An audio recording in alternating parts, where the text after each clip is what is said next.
Hi, I'm Nico and welcome to my channel. Originally, I wasn't going to do a coronavirus video. I've done a couple of collabs with some other channels, but everybody just kept asking me loads of questions, so I thought I'd do this Q&A, answer some questions, and tell you what it's like for me here in China right now. The coronavirus has been the hot topic on everyone's lips for the past few weeks. Schools are shut, public places are shut, and people are generally staying indoors a lot more. Now, everybody's like, well, has China completely shut down? What's going on? And obviously life must go on, so let me shed a little bit of light on the situation. I know that a few media sources have maybe twisted things a little bit and made things seem maybe a little bit more scarier than they actually are. For instance, all the schools in China are shut. Yeah, they are, and that's a good thing, because if you were a parent, would you want your kid going to school with all these other children and they might catch this virus? No, you wouldn't, so that's great. Another thing is like, you get your temperature checked in every restaurant and in your compound. Yeah, you do, because if you were ill, wouldn't you want to get better?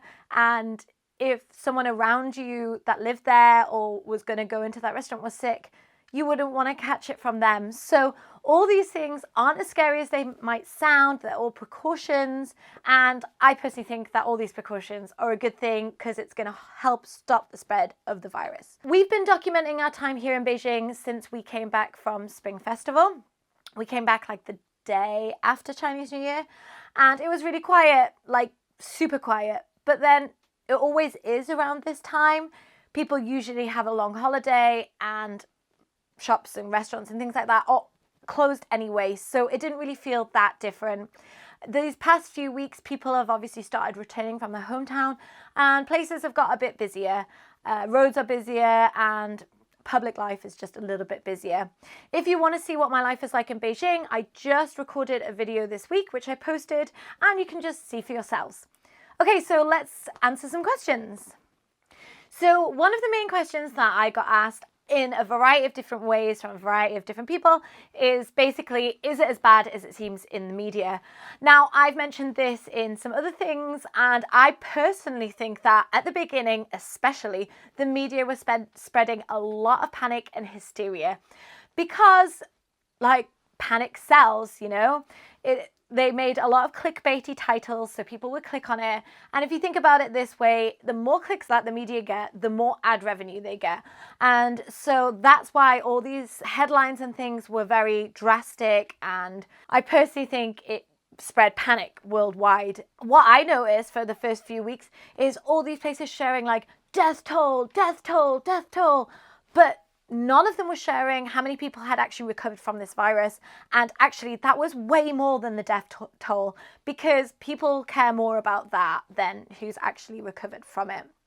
What I've also noticed as in this situation is that there's been loads of racist and xenophobic comments from people. And I just think it's awful, and it's got me really angry to the point that I've kind of just stopped looking at all the negative comments that people are making. And I think people really need to kind of take a step back and think about the people that are really infected. Imagine what it must be like in Wuhan right now, in a city of 11 million people where everybody's staying indoors, loads of people have been infected with this virus, and everybody is there trying to save the lives of these people in the city. People have gone, like doctors and nurses have gone from all over China to this to stop the spread of it spreading around China and also around the world. And the rest of China has also stopped going outside. They've sacrificed their normal life to stay in and try and prevent the spread of this. And I think people just need to have a bit more compassion and actually think about other people. One of my friends, Rachel Meets China, she shares a lot of Instagram stories about people actually in China, people in Wuhan, how people are coping with it. And what you won't see in Western media is the kindness, the generosity, the comedic things that are actually happening in China right now. So take a look at that because it'll give you an insight into some people's daily lives. So on the opposite side to that question, I also got a question saying, is it really worse than what we're hearing in the media? I don't know what you've been hearing. I personally think it's a little bit exaggerated. But I've also read a lot of comments that are claiming that China might be hiding something. All I can say is check the facts, have a look at the World Health Organization. What they're saying doesn't reflect this opinion. It seems to be reflecting what China is actually telling us. And also, if China was, say, lying about what's happening or how many people were affected, then wouldn't there be more cases in other countries as well? Are people forced to stay at home? Well, this depends on where you are in the country. In Wuhan, yes, people are under quarantine. They're being forced to stay at home because this is where the outbreak is and they're trying to minimize the risk of spreading. In other cities, it's also different rules. I know one of my friends lives in Hangzhou, and at the minute she said that you're only allowed to leave your apartment every 3 days. To go get groceries and things like that. Here in Beijing, it's not like that at all. I'm free to come and go as I please. There's not as many cases. I don't feel like I'm being forced, but many people are choosing to spend their time at home so that it will help stop the spread. What does it feel like when going outside? How does it look? Beijing looks exactly the same. It's just a bit quieter. Some public places are shut, like the forbidden. Some public places are shut, like the Forbidden City is shut, cinemas and galleries and things like that, and some restaurants and things. But they are Chinese New Year, so it kind of just feels like it's still Spring Festival, and everyone's still on holiday. But obviously, it's not. There's still people around. They're wearing masks. People wore masks anyway, so it's not that different. Yeah, it's just a bit quieter. Another one that I had a few different variations of was, are businesses closed? Are public places closed? Are people back at work? This sort of thing. Like I just mentioned, yes, public places are closed. So you can't kind of go to like a gallery or the Forbidden City or something, but you can go to a mall. Shops are still open. Restaurants are still open. Some restaurants have actually adapted their menu for home delivery now, and ones that were eaten before are now you can get delivered, so people don't have to go to the restaurant, which is great. Businesses, it kind of depends on what you do. I know that the government encouraged a lot of offices, if they could, to work from home and work online, which is what I'm doing right now. For the past 2 weeks, I've been working from home. I know this is a case with a lot of schools as well. A lot of teachers are now teaching online to their kids so that schools are still happening and teaching is happening from home instead. Impact of this on daily life and the economy. This hasn't impacted my daily life too much. It's a little bit weird, and like I just mentioned, I'm working from home, and so are many other people. What's impressed me is like how easy that transition's actually been able to happen and how people are adapting so well to it. The economy, I imagine, will take a big hit from this. People aren't traveling. If you're in the tourism industry, I mean, no one's coming to China right now. So a lot of these businesses are really going to struggle at the minute. I know that obviously my YouTube channel is all about traveling China. That's taken a hit. So I just hope for these businesses and the economy's sake that, you know, we can get back to normal soon. And I also hope that after this is over, that people aren't afraid to travel to China, because like China is one of the safest countries I've ever been to. It's absolutely stunning. The people are so kind, and I just hope that it doesn't deter people from coming to China. When do you think schools will reopen? I literally have no idea. I don't actually work for a school, so I'm not that familiar or up to date with the opening times. I know that lots of schools are different. Loads of teachers have said different things. It keeps getting pushed back. I really don't think we'll be able to know until we can kind of get the virus under control. What are you hearing about death rates? I know as much as you do. The numbers are exactly the same for me here as probably what you read. I have an app on my WeChat, which is like a health app, and it tells you the amount of cases that happen every day, so I can check that. And also I stay up to date with the Beijing, which tells you every day like the facts and how many people are infected. We are moving to China in April. How do we stop our parents from freaking out? Well, I mean, that's inevitable that they're going to freak out. April's quite soon.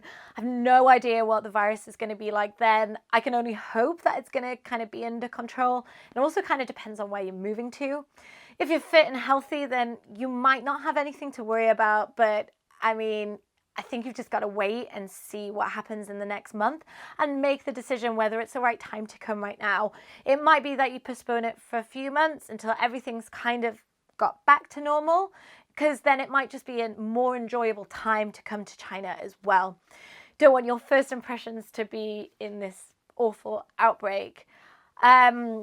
Just keep checking on reliable sources and base it on the facts. How are young people dealing with this traumatic experience? As best they can, really. I've seen a lot of posts on social media, and it seems to be the way that young people seem to be expressing themselves, which is great.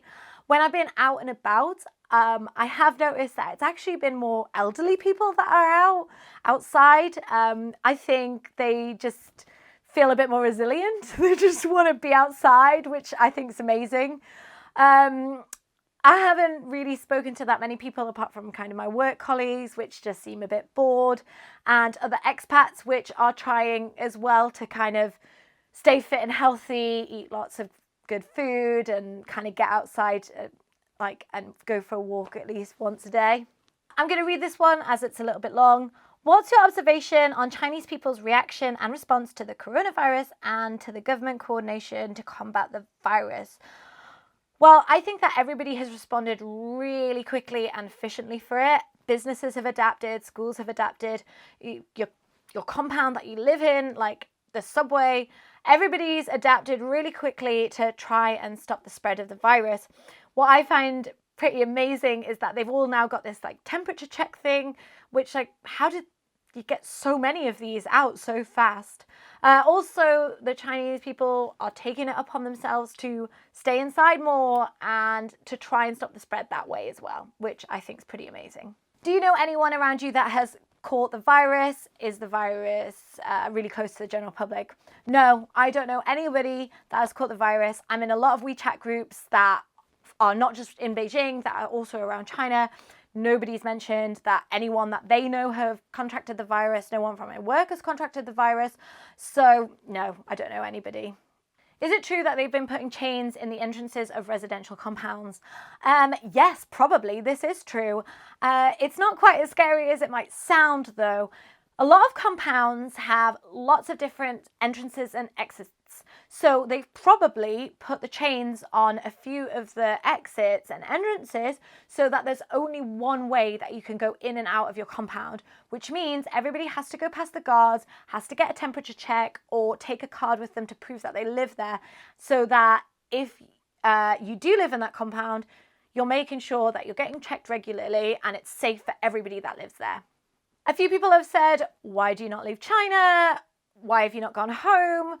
Well, this is my home. China is my home. I live here. My apartment's here. I work here. China is my life right now. So I am home. Here in Beijing, I really don't feel the urgency to leave. There's a few cases, but it's not that bad. If I was back home in the UK, Wuhan, where the major outbreak is, would be a few countries away. So yeah, that's why I've not gone back to the UK, because this is where I live. China is my life. I know you said a couple of weeks ago that Beijing was relatively safe. How is it now?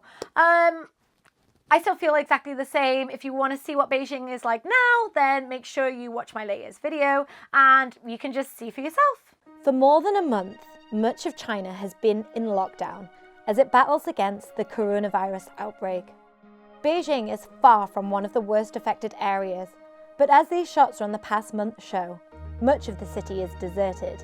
Parks, malls, and public spaces, once normally full of people, are eerily quiet. But if you look hard enough, there are still signs of life to be found. Aren't you scared of it? Plus, do you go out because I heard that the roads are empty? Okay, 2 questions there. Am I scared of it?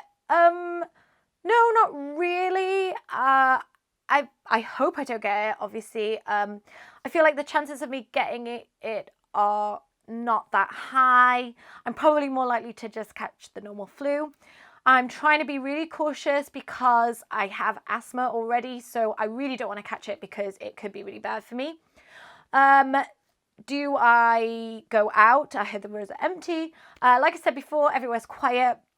I've mainly been walking, but you can catch buses, taxis, and the subway here in Beijing, so the roads aren't empty. They're just a bit quieter. Any ideas on when it will peak? I have no idea. I'm not a medical professional. I hope it has peaked, but I don't know. You'll just have to keep checking the facts for that.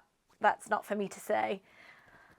And that leads me on to my last question, which is a few people have said, when will it end? Do you see it finishing soon? Again, I have no idea. I don't know how I would know this information.